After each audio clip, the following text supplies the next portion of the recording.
I love to get going on a good note here. I got to send a fabulous text message to some information that I got today from Frank Wright.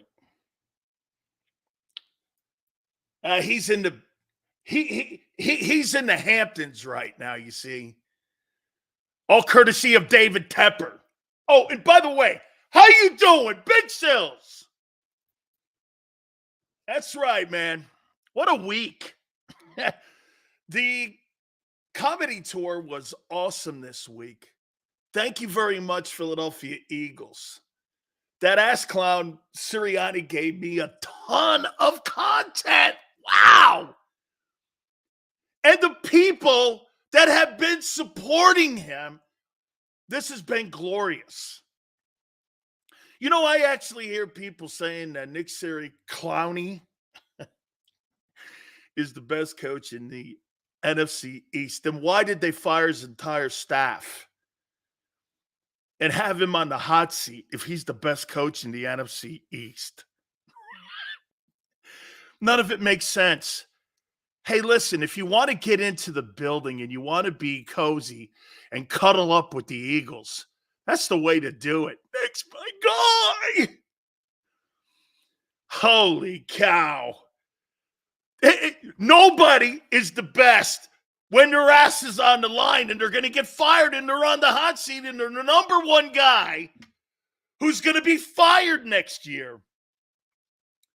How the frick can you say that? McCarthy's won a Super Bowl. Dan Quinn, who was just hired, has done as much as that ass clown has done in Philly. And he's not even really a great head coach. He took a team in the Atlanta Falcons to the Super Bowl, and he's a hell of a coordinator. One thing Nick's not, a hell of a coordinator. So how is he better? Well, his record. Well, then how do you almost get fired? It doesn't make sense when you say that. 3 straight playoff years. Look at his win percentage. Then why was he going to get fired? Because he's a great coach? Like, do you think would you take Brian Dable or Nick Sirianni as a head coach to develop Jalen Hurts? Shit, he beat Jalen Hurts. With who? Tyrod Taylor and Tommy DeVito? He beat him with Tommy DeVito and Tyrod Taylor. Your fabulous quarterback. Come on, man. I mean, McCarthy's won a Super Bowl. Quinn's been to one and took the Falcons to one. The Falcons. One of the best coordinators. Is he third? Probably. Okay, yeah, probably. Is he better than Brian Dable? I don't know. I could make the argument he's the worst coach in the East. Okay? Hey, Tone, bottom of the hour, by the way. Ron Jaworski's going to join us.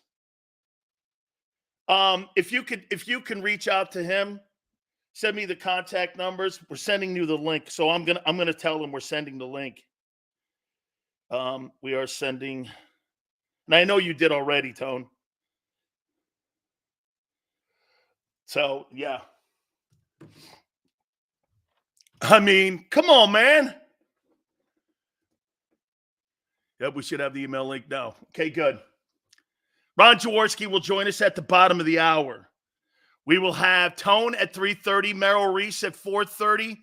The legendary Philly Godfather will join us. That'll be at 5:30. I got a couple questions. I can't wait to get Jaws on here. And I've got a couple questions that I would like to ask Howie Roseman. If I was sitting in one of those scrums, I would really love the opportunity to sit here and ask him a couple questions. Here's what I would ask Howie Roseman. By the way, we're going to look at some of the big issues that the Eagles are going to have this coming off season here. Okay? I mean, this is my questions for Howie. And I would say this to you. Okay, do you remember that time during the season, Howie, when Nick Sirianni said that don't blame Brian Johnson, blame me, it's my offense? Well, I would ask Howie this question. How did Nick survive? And the assistant coaches, they took it in the shorts and were given pink slips. How did Nick survive? And the assistants, which he said all year, don't blame them, blame me. How did he survive, Howie? How did that guy survive that all year long? Am I right, Tone? Did we not hear that all year? Hey, don't blame Brian Johnson. Don't blame him. Well, why did he get the pink slip? I mean, how about this one, Howie? What led to the collapse? What led to the collapse of you going 1-7? What led to the collapse? Can anyone say it? What led to does anybody know that? What led to the collapse of 1-7 at the end of the year? Isn't that a fair question to ask somebody? Since you're so confident that you bring him back and you've changed out the entire staff, why can't someone just ask the simple question?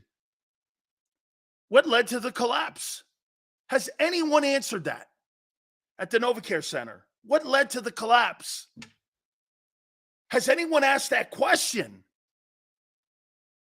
These are just simple questions that have not been asked yet. Why are you so confident in Nick? Howie, why are you so confident in him? He's the worst coach in the NFC East. I don't have a problem saying that. Every other coach has done more with less than what that guy has been given. By the way, Howie didn't pick those players. He had nothing to do with them. That's all really good football players that have been on the Eagles. He parachuted into this thing. Those players are more of a result of the 11 wins instead of the shitty coaching. Remember, with him in charge of the coaching and him in charge of the offense, he's 13-12. When Shane Steichen was in the building, it was a different football team. He's 13-12. Come on, man. How about this question, Howie? Did you see enough of a development from your 2023 draft that you're happy with it? Did your 2023 draft develop last year into being players that contributed? Shit, I'll even do this. Hey, Howie, did your 2022 draft, did they develop enough to help your football team? What would you guys look at the last 2 years and say, when you look at the draft, have they developed those guys? Do you think the Eagles have developed their last two drafts? Have they? Who? Who have they drafted that they've developed? So you're telling me in 2 years, watch this, maybe Cam Jurgens?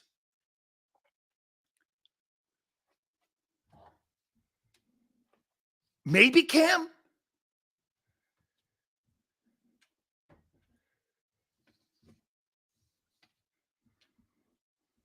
How about this one? Hey, Howie. Will Kellen Moore play to Hurts' ability and bring out the best in Hurts' ability? You know, less running the ball, less RPOs doesn't really fit to what his skill set is. The further you get away from Hurts, I can't wait to talk to Jaws. Okay? That'll be at 2:30 coming up here. And how he sees this.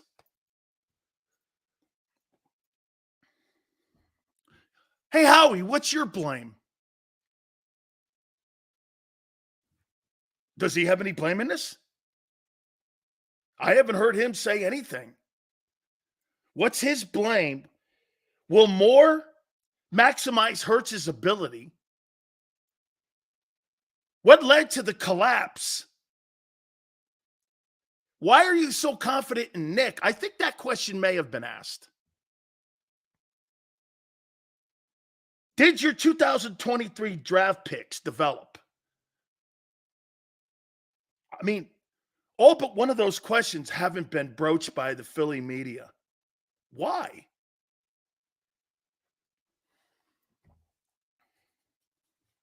Why?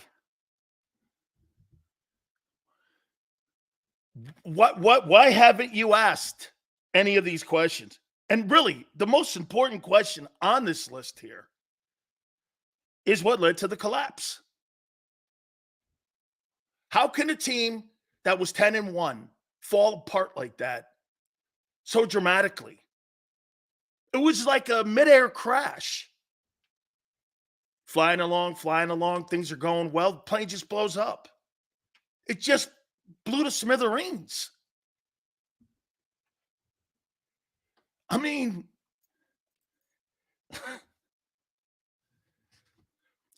tell me this. Once again, how did Nick Sirianni survive and his assistants didn't?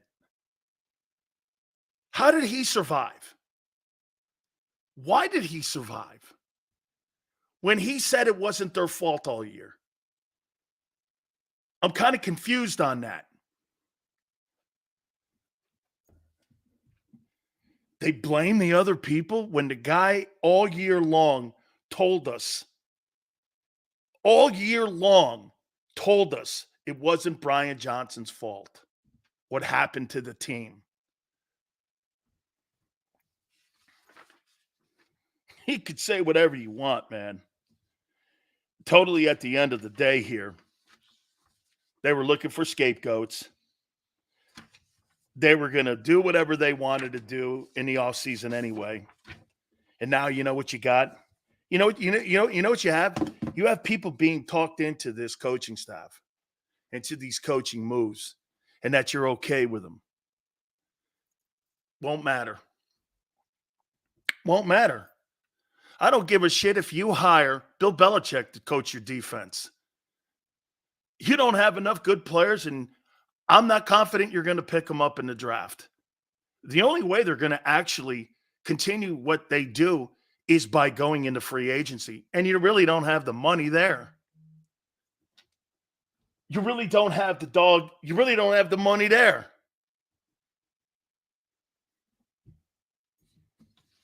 I got a bunch of questions here that questions that I think have to be answered. Okay?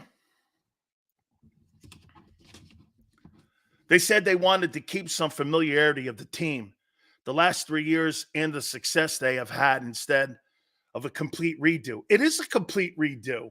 Dave, it's a complete redo. What are you talking about? They've changed the entire coaching staff on both sides of the ball. You're going to have a complete different philosophy when it comes to coaches that are going to coach and develop. You may have the same formula that you're going to run on defense, but pretty much you're going to do the same shit you've been doing the last couple of years. Every 2 years, you're going to retool your team. I mean, look, guys, once again, I'm just looking for answers. What happened? Isn't that the craziest comment you could possibly make? And it's the simplest question to ask. Hey, Nick, Howie, what happened? Why can't you be that direct? Or do you have to really snow cone these questions for these guys because they get butthurt that bad? Damn, dude. Really? Come on, Bob. Let someone ask a decent question. What happened? I don't think that's over the top. What happened? San Francisco broke you? Then you weren't a championship medal team. Jesus, Joseph, if that's the case, they broke you? you were never going to win shit anyway. Teams get beat. Teams get killed. San Francisco got killed by the Bengals and the Ravens, and they're in the Super Bowl.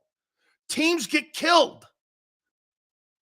Hey, you know this? When the Eagles got killed by the Niners and the Cowboys, I wasn't really like wobbling that much on it because they had beaten Kansas City and Buffalo, who were playing good ball. One was the defending champion, and by the way, is back in the Super Bowl. You had some quality wins to counter the massive losses that you had between San Fran and Dallas. That's a normal NFL season when you're playing high-quality teams. Sometimes you get the shells, sometimes you get the egg. But when you get killed by Seattle and you get beat by Arizona, and then you get beat by the shitty Giants and run off the map by the Bucs, what happened? Like, how did you lose to Arizona and New York? Ask that question. What happened in Arizona and New York? How come the team was not motivated to play? Like, Tony and I were talking yesterday. Dude, championship teams, they lose 2 or 3, possibly 4 games. You go, shit. But you don't lose 6 or 7 and go, yeah, we were a medal team and we were a Super Bowl contender. Actually, think about it. You were never a Super Bowl contender, even at 10-1. Super Bowl contenders don't lose 6 or 7 in the back end of the season. Most teams get better by the playoffs, not worse. You were in reverse. Get this. You want to hear this? If you ended the season like you started the season, I would have said you were a Super Bowl contending team. But the way you ended it, you were never. Because most good teams get better towards the end of the season. Not you. Okay? Not you. Not you. Oh, by the way, I was really glad to see my boy Josh Allen finish second in the MVP voting.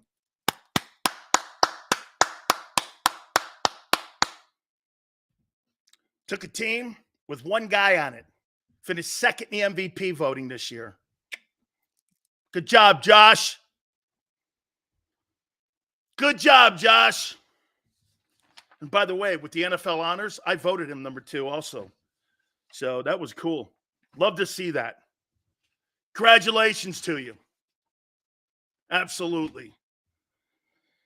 Ron Jaworski will join us at the bottom of the hour from the NFL Network, and we're going to have a bunch of questions to ask him.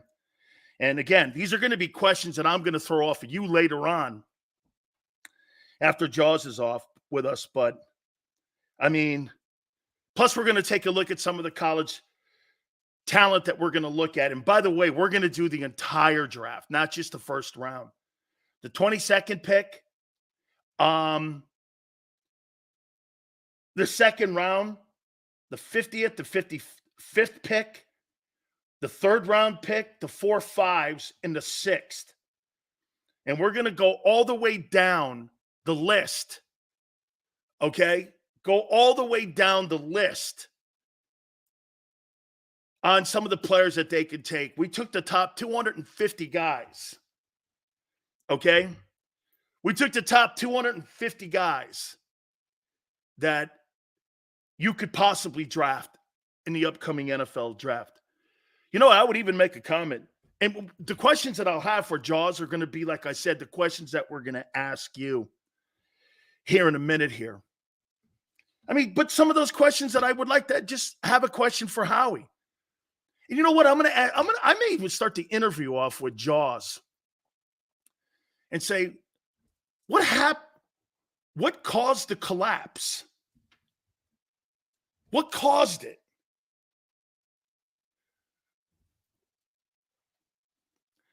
Slager says, Sills, they asked Sirianni what went wrong.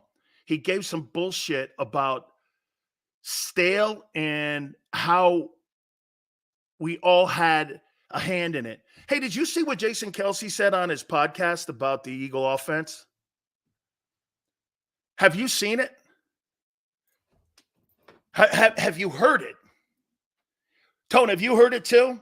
Have you guys heard it? Have you heard what he said? I got it. This is pretty interesting here on what they said. This was on the Chargers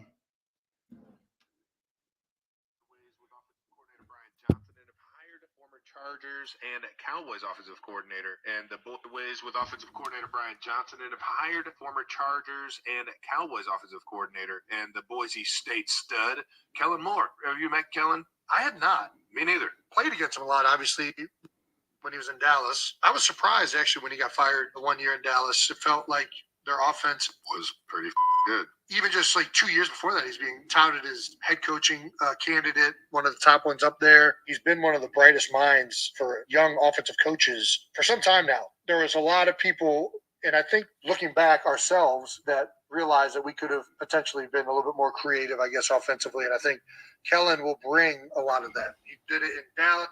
He's basically saying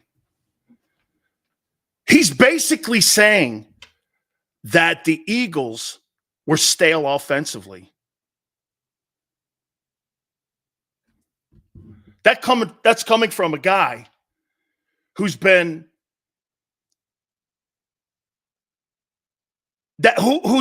supporting Nick Sirianni, saying, "Hey, we were a little vanilla last year, stale." Isn't that the word he used in the press conference? Right? Stale. And he survives. Okay? All year long, once again, we heard that it wasn't Brian Johnson's fault. It's his. Okay? It's his offense. And yet, the assistant coaches took it in the ass. Okay. Dan, you see Kittle destroy Aiden Hutchinson? No, I didn't. Okay. Teresa goes, what happened to Barrett after the show? He lied. No, he didn't lie. How do you know he lied? Why? Because a player at the Eagles walked something back? They've been walking shit back all year. I don't believe Barrett Brooks lied. Sorry, Teresa. I 100% and 1,000%. By the way, I actually heard Jeff Kerr on one of the shows say that Jalen Hurts, tell me, and don't let me go too far off the reservation on this paraphrasing here, that the Eagles have made it, and maybe Hurts' people have made it. It's not that he's not approachable. Maybe not.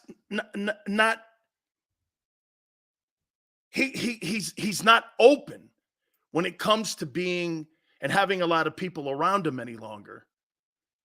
I think they've gave less access. Right? Am I right, Tone, when I said that? Less access to Hurts. He's not as accessible. You know, one thing Boomer Esiason said on this program a couple months ago is that when players get paid big money, they have to learn how to play with the contract as well. And Boomer was right. I think there's a lot of pressure. There's a ton of pressure when it comes to this. There is a ton of pressure when you play and you have that kind of money put on the table there.